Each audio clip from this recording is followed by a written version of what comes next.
welcome to a special edition of the State of the Fleet Industry video series produced by Automotive Fleet magazine. And this series is designed to put a spotlight on key leaders in today's fleet management industry. And today I have the real honor of interviewing Matt Dyer, CEO and President of LeasePlan USA. And we're going to be discussing the key challenges that are facing all fleet managers and will be facing these fleet managers in the 2023 calendar year. And with that, I'd like to welcome you to the interview, Matt. Thanks, Mike. Good to be with you. Thank you. So needless to say, this has been tumultuous times for all concerned, and not only for this year, but for the past couple of years. So, we've been having these difficult times where we've been involved with ongoing sourcing constraints, inflationary pressures, labor shortages. You have many clients in this industry. What are you doing to help your clients mitigate these challenges, Matt? Well, Mike, you're right. I mean, there's really a lot going on right now, some difficult and challenging times. We're really seeing the ripple effect from the stone we dropped into the pond that was COVID, and then subsequently the war in Ukraine. So we're very aware on the impact that this is having for our customers. And as you know, we see this very much as LeasePlan's responsibility to partner with them. One of the things that our customers call out for us is our customer focus. We've got a great team of lease planners who go into action to support, but we also need to have a clear plan of attack. And, one of the topics you talked about, which is OEM supply constraints, is a great example. We are in the era of allocation. And as we track, for example, new vehicle light duty inventory, the picture isn't improving anytime soon. So we've got an important role to play, whether it's the new vehicle itself, helping customers understand what should be their allocation, making sure we continue to communicate with the OEMs in the best way possible, make sure things are joined up, making sure that we also understand how to make the best use of the order window and encourage reviews of alternatives. OEMs have reduced incentives. So, they've taken away the reward for loyalty. So what does that mean? What other supply could come into the mix? For us this year, for the first time ever, we've bought significant numbers of vehicles at our own risk to ensure we could help support our customers through what we call the pre-configured vehicle program to make sure they do have some availability of supply. But of course, some of the core capability like out of stock, and then making sure when people do get allocation, they use it in the right way is really important. But it's not just new vehicles, it's the running fleet. How do we look after an aging fleet in the best way possible? How do we use things like changing the lease terms, reamortization, and of course, transportation to make sure vehicles are really in the best place they should be to support customers? So lots going on, but lots of ways we can help support. I love that analogy, dropping the COVID stone in the pond and the ripple effect that's going on. And as we all know, with that ripple effect, it just keeps on going in the future until it ultimately dissipates on its own. Do you see all of this continuing into 23 calendar year and beyond?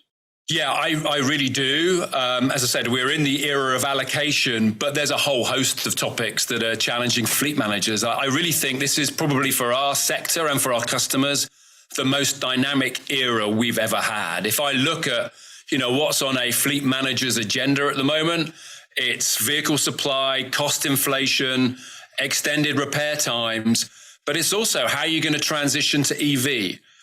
What's your data strategy? How are you going to use connected vehicle data to support? Also, how do you start to increase adoption of digital tools so you can drive productivity from your drivers? So, at a headline level, if I look at, what's on the table, adaptability and speed really comes to mind. Fleet managers now have to really be on it constantly to make sure they're making the smart decisions at the right time. We talk a lot about total cost of ownership within our particular industry, and I don't think that can be any truer than now, but the speed with which we have to be assessing what are we going to do on depreciation? MSRPs are up, incentives are down. How are we going to make sure that we manage the in-life costs in the right way? These are all absolutely crucial decisions and plans of attack that we need to have in play. And as I said, it's our job to support our customers with these particular challenges. And if I look at, for example, repair, maintenance, and tires, there's a lot we can still do. We can identify cost trends. We can give advice. We can encourage use of preferred or national account vendors where you can get greater cost control and also get a great service for the driver. One of the things we're looking at now is on collision repair, a real hotspot. How do we look at drivable accidents differently from non-drivable accidents? And so, it's never more important now than the work that the team have to do. We have a mechanical team that are really focused on avoiding costs for our customers, and our whole client success and consultancy team are there to identify additional cost savings opportunities. So I really see 2023 being a year where these remain absolutely top of mind. You covered a lot of things there, and it was an excellent summary there. But I think, you kind of hit on several key points. One with having to use speed on calculating TCO and coming to those answers as quickly as possible. But I'd add a corollary to that. It's also looking forward several years on TCO and trying to forecast and predict what that may be. So that's a very difficult task among facing fleet managers in this time frame that we're in now. But you touched also upon electrification and you're talking about how this is a unique time in the history of fleet management. Well, it's going to be extremely unique because this is the first time in the history of this profession that we're actually going to be running two parallel fleets, an EV fleet and an ICE fleet. Yeah. And I'm wondering if you could just build upon that and discuss that a bit as to what you're doing to assist this transition to electrification and make it as painless as possible for your clients. Yeah, certainly, Mike. I think, I talked about dynamism. Look at EV, how dynamic that is. For LeasePlan, we see ourselves having a crucial leadership role in this space. It's going to be Climate Week NYC this week, so it's going to get very high profile. And I fundamentally believe that our customers and our sector can be a real force for good in this particular challenge, because when we've got the right availability of vehicle models, the right volume of them, the right incentives and the right infrastructure, we can be getting, low or zero emission vehicles on the road very quickly. So it's good to see some of the progress from the Infrastructure and Jobs Act around the investment in the alternative fuel corridor charging infrastructure. We probably would like something more out of the Inflation Reduction Act around incentives. But we are where we are, and we have a key role to support our customers. We have a very specific EV transition plan. It has 4 steps: assess, design, implement, and manage. We will include in that a driver survey to really understand the mindset and appetite of drivers. We also will do some mapping to understand driver populations and the type of driving that they were doing. But we also want to make it as easy as possible. It's a very new era and an area. We're trying to put in charging, home charging. This is a new capability that we have as a business, but we really want to have a digitized order to delivery process for charging in the same way as we have an order to delivery process for new vehicles. And also look to make sure we can harvest the right data around what charging has happened. So either from the charger or from the connected vehicle data, really help with the information that's going to drive reimbursement of charging. But we've got a good number of successful programs, significant number of vehicles on the road, battery electric vehicles on the road. One of our biggest customers is already 60% green. And we're getting great experience working with established and new manufacturers. So whether it's the e-Transit or working with Tesla and Rivian, this is great experience for us to be supporting our customers with in the future. We've done an EV readiness survey this year. That's a great insight state by state around capability for EV. We have our EV Summit taking place on November the 16th. I know, Mike, you're joining us for that. So really look forward to that as an event. But for me, also seeing us build new teams and new capabilities. We've set up an EV enablement team. So seeing, new people come into the business to help support that is great. Very comprehensive plan. But, when you think fleet managers don't have enough to do, now we give them an entirely new asset class to manage, namely the home chargers. Yes. And I think, that's going to be a monumental task. And as they say, the devil's in the details. So we'll see how that all plays out in our industry. But it seems like you're addressing all of those things, and you've been planning forward for that. One of the other areas we wanted to talk about is connectivity, because it's not only all of these outside dynamics that are going on, but technology is changing. And in what way is connectivity going to be playing a role in the management of fleets in the coming years? Well, I think it's going to play a foundational role, Mike, to be perfectly honest. And it's going to be connectivity, not just with the vehicle, but connectivity with the driver as well. So, the driver app, My LeasePlan, is relevant, but also the different types of connected vehicle solutions.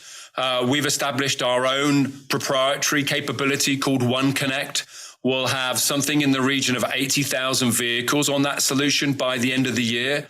This is allowing us to see data that's been harvested from a number of different mechanisms, including the onboard connectivity of the vehicle. But we really wanted to set out with our own solution. I think it's so important that we can drive the development roadmap for that solution, including the user experience, so we can take on board customer input and customer feedback. One of the interesting things that's starting to come out now is our ability to align connected vehicle data with vehicle data from other areas. And therefore, to be able to bring that's agnostic based on the OEM, but blend out the data is really important. And it's seeing us develop in other areas. One of the things we've recently done is we've put connected vehicle data into the driver app so that drivers can identify by business trip and allocate job codes to them to help drive, the revenue of their organization. And also, for the first time, the My LeasePlan app can now support pooled or shared vehicles, because a driver can scan the VIN code and then be tied to the trips for a particular vehicle. So what's great is it's not just the connectivity, it's seeing it now start to play a part in the whole ecosystem of what we do for our customers. Well, these are definitely exciting times in this industry, and it's really kind of breathtaking when you take into account all of the different things that are going on in our industry, the potential behind connectivity. I agree with you. I think it's going to have wide-ranging ramifications on our industry. But unfortunately, we've reached our allotted time. But I can't let you go, Matt, without asking you one last final question. And what is the latest developments in the pending acquisition of LeasePlan USA by Athene? Thanks, Mike. Yes, for sure. I know this is a top of mind topic.